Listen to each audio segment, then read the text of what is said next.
Começa agora o programa Hora e a Vez da Pequena Empresa. Hoje temos muitas atrações e informações. O professor Edmundo Medeiros falando sobre presunção fiscal.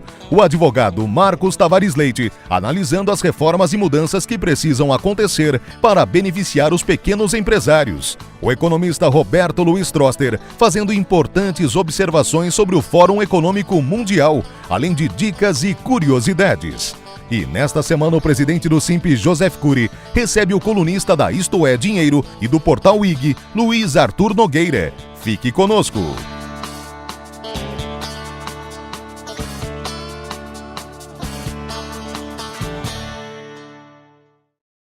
O ano de 2019 se inicia com um novo presidente da República e novos governadores dos estados. Portanto, já temos poderes executivos novos em funcionamento há quase um mês.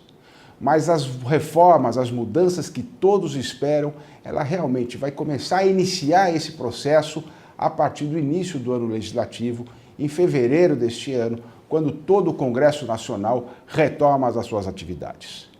É fundamental para as reformas necessárias e prometidas que haja uma série de alterações no campo legislativo, seja na lei ordinária, lei complementar e mesmo através de emendas constitucionais. Isso é fundamental. E o foco no que diz respeito à atividade empreendedora, em qualquer nível, e principalmente ao micro e pequeno empreendedor, é no sentido da desburocratização, da simplificação tributária, de uma racionalização no campo tributário também, de maneira a que seja mais fácil, mais barato a apuração e o pagamento dos impostos. Não é possível e nem tolerável que se fale em aumento da carga tributária. Ela já ultrapassou o limite da capacidade contributiva dos empresários e dos cidadãos em geral. Portanto, no campo de obrigações acessórias, devem ser reduzidas e simplificadas. A carga tributária racionalizada. O estímulo à atividade empreendedora no sentido de ampliação, de alteração da atividade produtiva e criação de novas empresas e, portanto, de novos empregos. Tudo isso depende de uma colaboração e de um trabalho árduo do Poder Executivo, do Poder Legislativo e também do Poder Judiciário. Assim, esperamos que efetivamente as promessas feitas e as mudanças que se pretendem sejam no sentido de estimular a atividade produtiva, que será melhor para as empresas e será melhor a todos os cidadãos que terão emprego e renda. O SIMP, portanto, neste ano em que nós temos uma grande alteração nos governos, uma grande modificação no Congresso Nacional, vai estar muito próximo da atividade legislativa no sentido de que haja a racionalização no campo tributário, nas obrigações fiscais e a racionalização e desburocratização em toda a atividade empreendedora.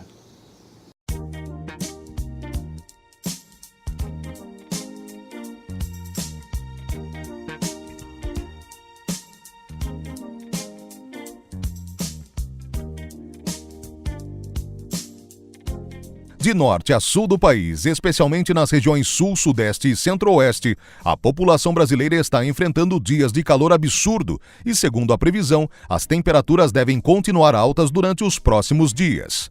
Aí vão algumas curiosidades sobre o calor. A temperatura mais alta já medida na superfície terrestre superou os 70 graus Celsius e foi registrada no deserto de Lut, no Irã. A maior temperatura do ar já registrada no Brasil foi de 44,8 graus na cidade de Bom Jesus do Piauí, medida em novembro de 2005. Essa, você sabia?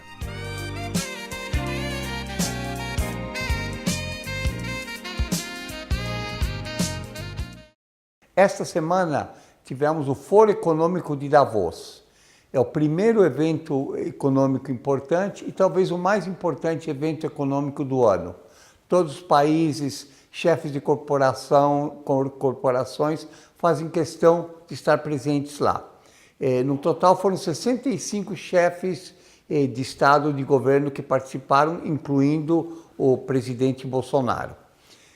O tema central deste ano foi Globalização 4.0.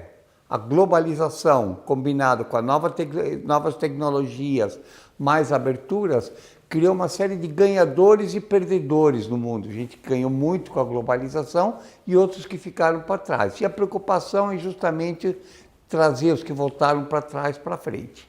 A abertura do fórum foi feita na terça-feira pelo presidente Bolsonaro. Ele fez um discurso curto, menos de 8 minutos, depois outros 6, 7 minutos de perguntas e respostas, e falou de maneira geral que o Brasil estava mais voltado para o mercado, que as relações internacionais não iam ser baseadas em ideologia, que existia uma preocupação com o meio ambiente, e falou de alguns potenciais de crescimento. O que é possível esperar agora? Se esperava para o fórum que o governo Bolsonaro fosse anunciar bem as linhas centrais do seu projeto de governo. Não aconteceu ainda. O que se comenta agora é que pode acontecer isso depois que assuma um novo Congresso, agora dia 1º de fevereiro. É questão de esperar e ver.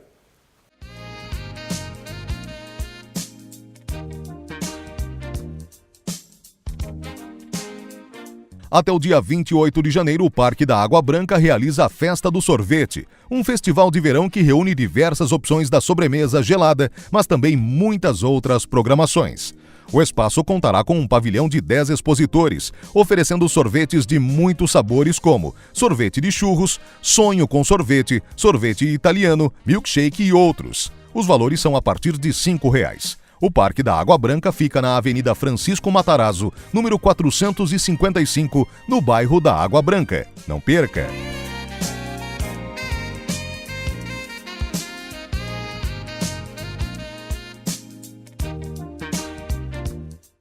A presunção é um instituto jurídico muito utilizado no direito tributário. Entenda como funciona com o professor Edmundo Medeiros. A presunção vem sendo aplicada pelos fiscos de todo o Brasil, em todas as esferas de governo, municipal, estadual e federal, de forma indiscriminada. E isso tem preocupado os operadores do direito.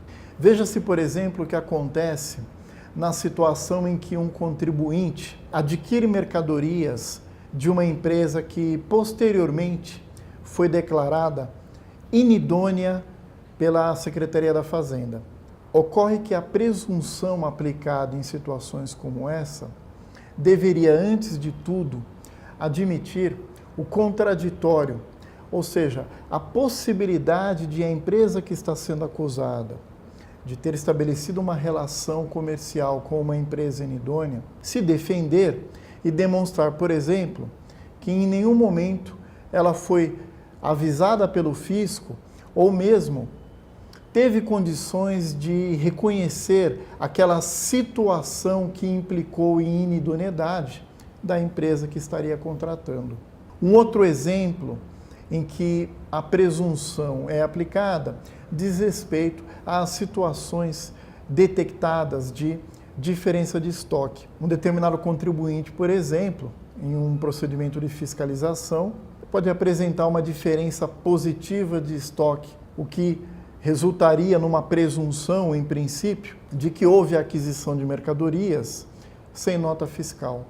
A presunção é sim prevista no direito, mas no direito tributário, ela deve, antes de tudo, permitir àquele implicado, ao contribuinte implicado, a possibilidade de esclarecimento, a possibilidade de demonstração que o que se presume, de fato, não ocorreu. Portanto, seja na fase da fiscalização, na fase do processo administrativo em que o contribuinte foi autuado, ou mesmo por meio de ações judiciais em que o Poder Judiciário é buscado para socorrer o contribuinte, os empresários, os contribuintes de forma geral, sejam eles pessoas físicas ou pessoas jurídicas, têm que estar atento à sua chance de defesa, à sua possibilidade de demonstrar que a presunção que vem sendo aplicada tão largamente de forma indiscriminada pelo fisco de todo o país deve ser afastada.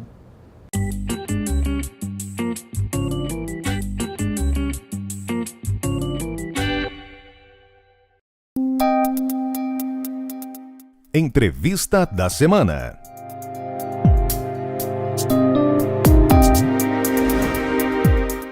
Nosso convidado de hoje é Luiz Arthur Nogueira, jornalista, economista e palestrante. É um prazer tê-lo conosco. Prazer todo meu, Curi. Muito obrigado.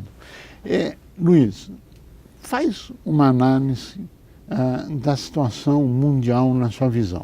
Olha, me preocupa muito o presidente americano, que eu brinco que é o doido do Donald Trump, né? Ele tem ideias meio complexas, meio polêmicas, e essa história da guerra comercial com a China, um lado sobretaxa o outro revida com mais sobretaxa, isso vai resultar em menos crescimento mundial, o que em última análise é ruim para o Brasil, que é um grande exportador.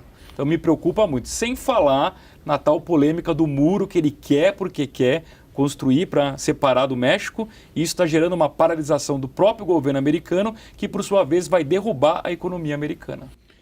O reflexo disso a nível mundial é catastrófico. Se chegar no extremo, sim. Na prática, o mundo, em vez de crescer 4%, vai crescer esse ano 3,5%, 3%.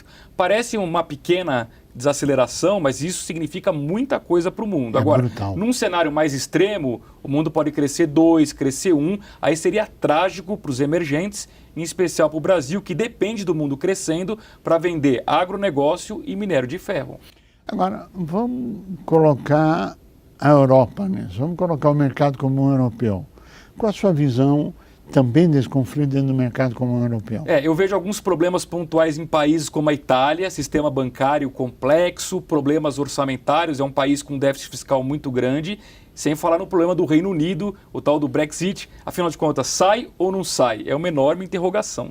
E as consequências disso? As consequências é uma Europa crescendo menos do que poderia. Se a Europa cresce menos, ela ajuda menos o mundo. De novo, o mundo crescendo menos, ruim para os emergentes como Brasil, Argentina, Turquia, África do Sul, Rússia. Para nós, emergentes, seria muito bom que a Europa crescesse, Estados Unidos mais ainda e a China também.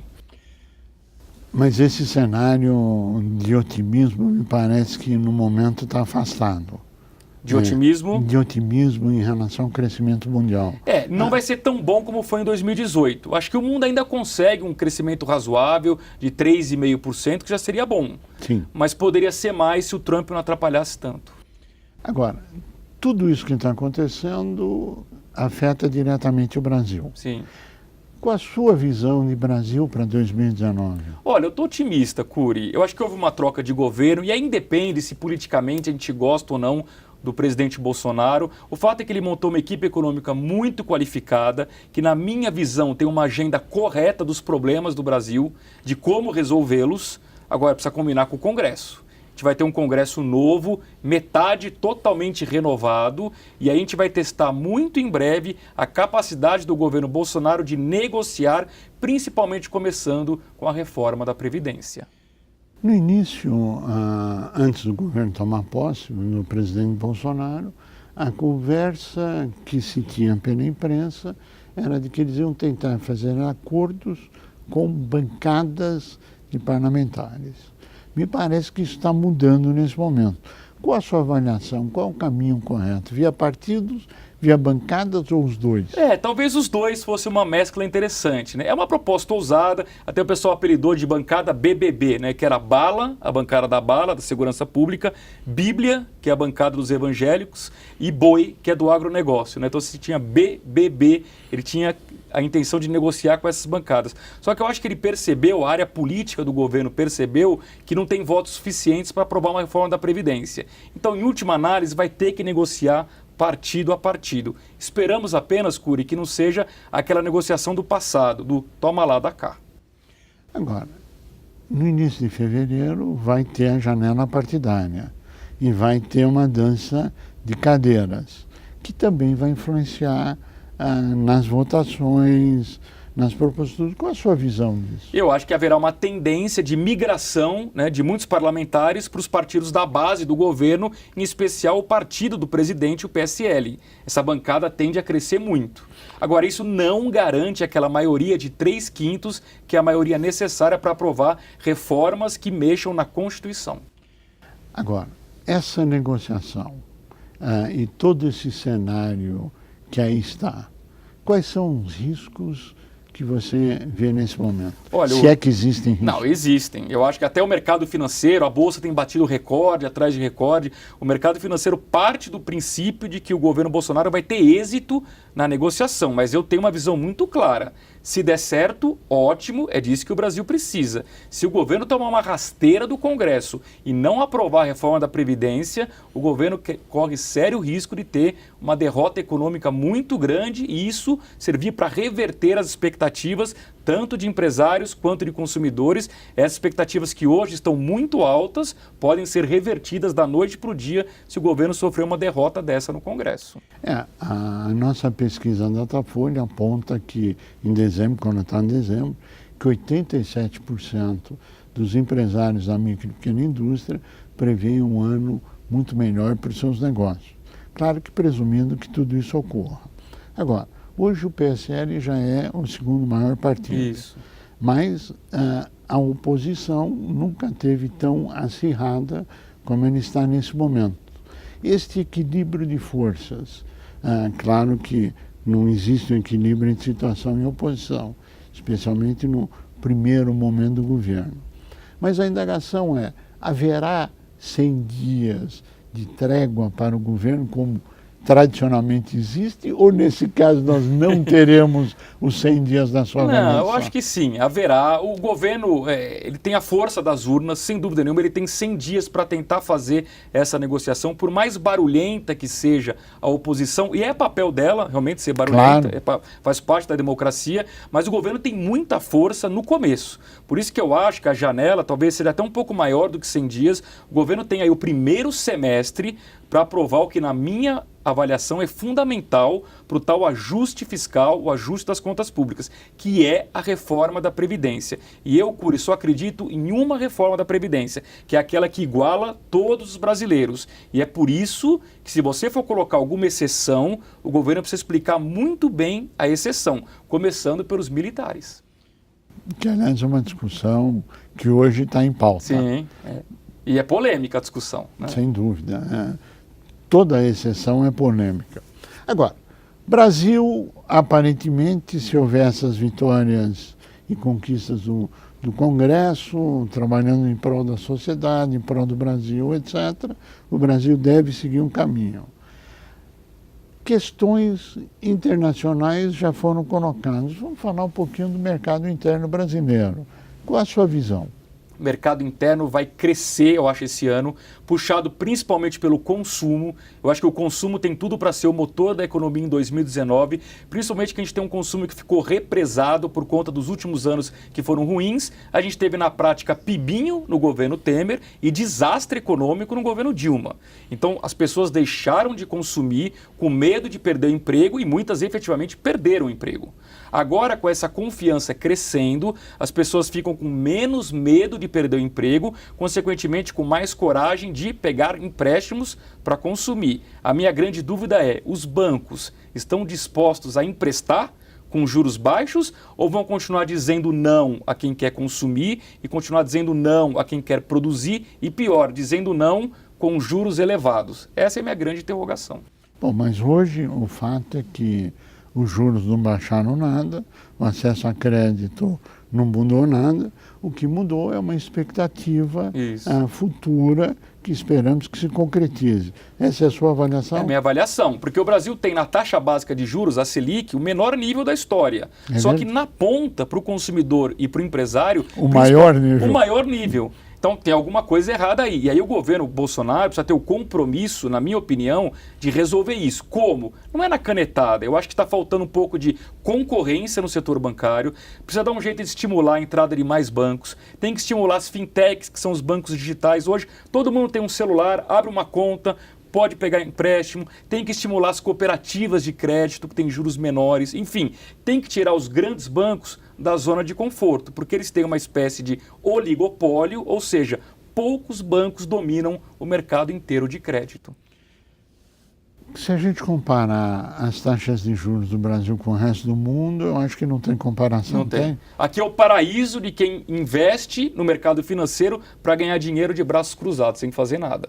Infelizmente, a hora que a gente baixar os juros, principalmente os juros na ponta, a gente vai estimular aquele que quer empreender. E é o pequeno empreendedor, quando abre um pequeno negócio, que gera todo o volume de empregos de que a economia precisa. Que é o mercado interno. Sem dúvida, o mercado interno. Agora, o mercado interno hoje, na sua avaliação, está sob risco?